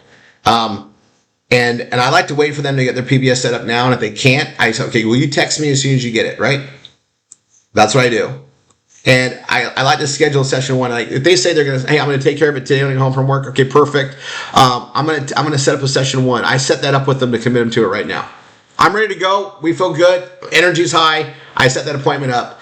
And I notice that when I do that, they usually come through. And if they don't, they let you know, like, oh, can we schedule this another time? They'll move it out. That's what I do, right? Because this is where the proof of your BRT kicks in, is how fast they sign up. Like I sent it to them, they sign up right. Okay, I'm in, and they go right in. That's what you want. If they hesitate, I'm like, okay, I missed something in the BRT. I'll try to think what it is. But meanwhile, I give them this, and I try to set the appointment. And like, hey, I'm here to guide you. So now it comes down to, do I want this guy to help me? Is he really real? Like, what's $97? Okay. this sounds great, and I'm going to go forward. And if they hesitate, it's usually because you didn't do the BRT right. And I say usually, it's that. Now, if they say, you know what, can we start this next Friday? Go with it. Trust them. You don't need to press on it. They have other things going on, but that's the way it should go. Either they're doing it right now or they're telling you when they're going to do it. Anything other than that, you miss something in the BRT. And to me, it's that simple. Okay. Now, next part I'm going to go to again is the process of session 1, session 2, session 3. I'm going to be a broken record on these trainings because once you get this down, you can fly here. You can add 1 team member, 2, 3, 4, 5. That's about where you're going to be a week steady, and you're going to grow mountains of success. The more people you can put in a week, the faster you're going to get there, right? It's a numbers thing. But you want to make sure that you're consistently doing it. And if it's 1 a week, great. 2 a week, even better. 3, even better, because obviously more is more, right? More is more. And the way we train is so effective, whether you have 1 person train or, a million, it's the same process. We do session 1, session 2, high touch, session 3, high touch, but then we put them into the group trainings, right? And that's why we go to the calendar and add them in. Okay. Now we do this in session 2, folks. Session 2, I'm going to go to my calendar and I'm going to show you, I add them to my calendar, right? So I'll start whatever day it is. So it's Monday. I'll come down here and I'm going to add them to the Bella Vita meeting. Now, I'm adding them to mine. If you're an instructor, you should be duplicating this on your calendar. So like if you're invited to one, first thing you should do is create your own. So copy all this information, create it on your calendar as yours, and then you can delete the other one, and then you're adding your students and your instructors you're training to yours. Rory, did you want to share? Oh, I did want to share. Thank you. Thank you, actually. Somehow I thought I was back to my sharing. Okay. All right, so I'm going to go over this. You want to add them to your calendar. This is session 2, okay? But if you, especially if you're a GSI or above, you shouldn't just be adding them. Until you're a GSI, you can go ahead and add them to the one that you're added to. But once you're a GSI, you want to break away and start doing your own. All right? And I would even say a CSI.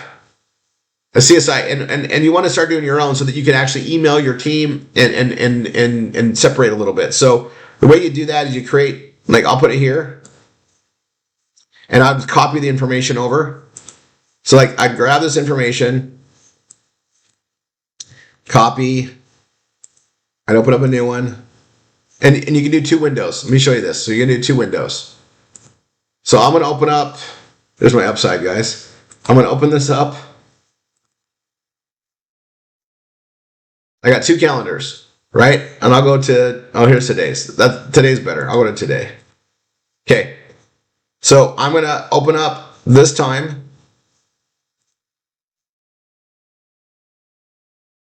This is a good example. Someone did. I can delete this one.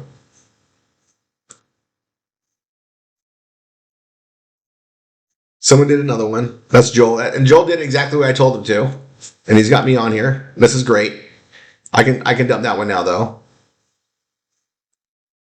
Because I got mine. I taught Joel how to do this. So you just come here. I got that one. And I got this one. Right? And you just copy this. And now I'll create my own. And I come down here weekly on Saturday. And this one's set to Mountain Time. Because that's when I first set this up. But you would come here. And it's on Eastern. Perfect. I'll say okay. That's the right time, 11 to 12, and it's actually 11 to 1. And it's weekly on Saturday. And I go back here, and that's the Zoom room. We all know which one, we know which one it is. And I'll put it there and there, right? That's our Zoom room, or it's, we all know it's the,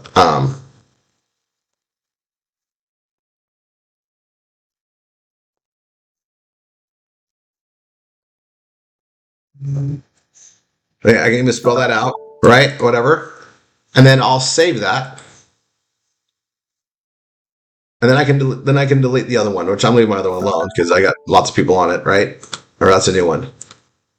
Yeah, that's that one I'm keeping. But once you get the one made, then I can delete the other one, and I'm gonna delete the one I made here in a second. And then that's when I add all my students to that I add. So I'll add the guests, and I add them as a guest. And you want to recreate all the ones you're supposed to have, and that way you have the ability to email your direct students for a reminder for that or anything else that's going on. Right? But I'm going to tell you guys, you want to separate. When you become a CSI, you want to start doing your own for your team forward. Okay? And you invite them to the trainings, and this way, what's really good about it is I know who's supposed to be there. And that's my roll call, right? I know who these people are. Pretty much another emails. I get to know who they are. And if they're not showing up, I can send them a message and say what's going on, right? And I have the ones that have opted out. Like, it's there, right? We don't keep everybody that does this. Some people come in and for some reason they don't stick with it. It's fine. But those that show up, that's who we work with, right? And this is just a great way to have accountability if you do it this way. That's why I want you to do it this way. Main reason, okay? So you just copy it like that, set the next one. So I'll hit save. I'm here. I'll hit save. And then you'll delete the other one. So I don't want to delete mine. That's my main one. I'll do this one so I don't. This and following events. And then I do the next one, the same thing, right? So it's this one. This is the remarketing training. I would copy and add that to here too. Right? Or I just do, let's see. I can click here. 1 to 3. It's Eastern time. Again, just copy. Same Zoom. I can put the same message I put on the other one.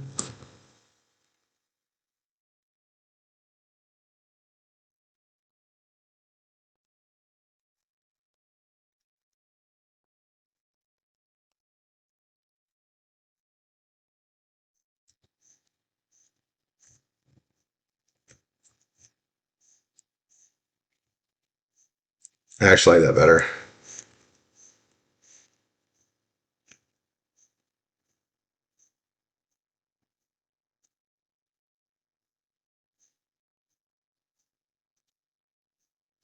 So I come here, I make that, and then I have mine. And I can add people to it, right? So that's this one, right? I'll do the same. So we got the two on Saturdays. We got the Monday ones, Tuesday ones, Wednesday one, Thursdays, and then whatever your study halls are that you're doing with your team, invite them to those too and create them the same way. This is super important to do. And it also lets you have accountability in your teams on who's showing up and to follow up with them. And I'm gonna delete what I just created there because I don't need 2 in there on my Saturdays.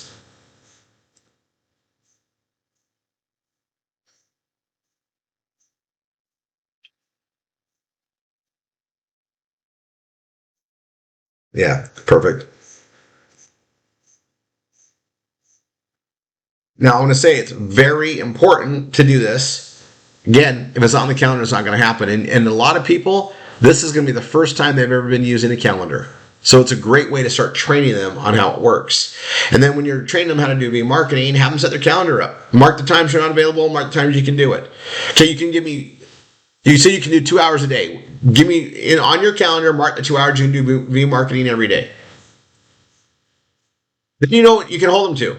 And then hold them accountable, right? These are things you can do to make it better for them because if they know someone's oversighting them, some people work better that way. Not everybody's self-driven. But we can help them be if we just remind them on the different things. Okay, so you're going to work, so Monday you can work 5 to 7. Okay, I'll see them be marketing and let them know how it goes. You know when they're doing it. I kind of run with, and everybody that's my student understands this. I expect you to show up for yourself. I'm not going to chase you down unless we had an appointment that you missed, but I'm going to make sure that I'm there when you're ready. And I'm going to teach you how to do all this. And I know when you're running on your own, first of all, I'm freaking proud because I know you're doing what you need to do to make this work. But also that lets me focus on bringing new people that I'm adding to our team together to help us both out. If you take care of yourself, that allows me more time to take care of what I said I would take care of to help you out. That's awesome, right? So and you guys, anyone that works with me knows that I'm building constantly for them and they appreciate it. But I tell them I do it, I show them I do it, they see it. And when I get on with them for review or to see where they're at on things, I always like to get on Zoom, log them into Velveeta, and let them see what I've built since we talked last. And let's get you going, because it's easier for them to say, yeah, let's get going when you're doing something for them. When you're doing what you said, now they're like, okay, you did everything you said you're going to do from the beginning. I need to show up, I get it. And they start getting more accountable. I can't ask somebody to go to work if I'm not working.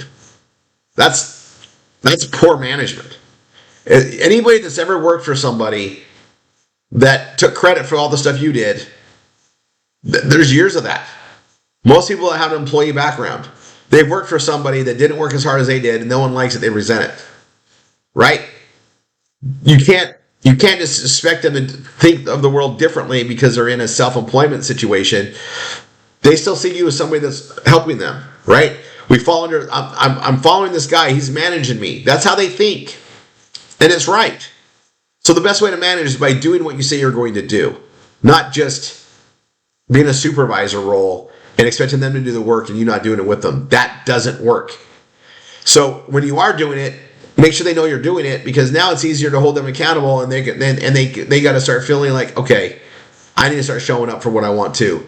Rory's already showing up for me. Now I need to show up. It's stronger, folks. And again, that's pure integrity. And that's the way it needs to be. All right. I'm going to stop my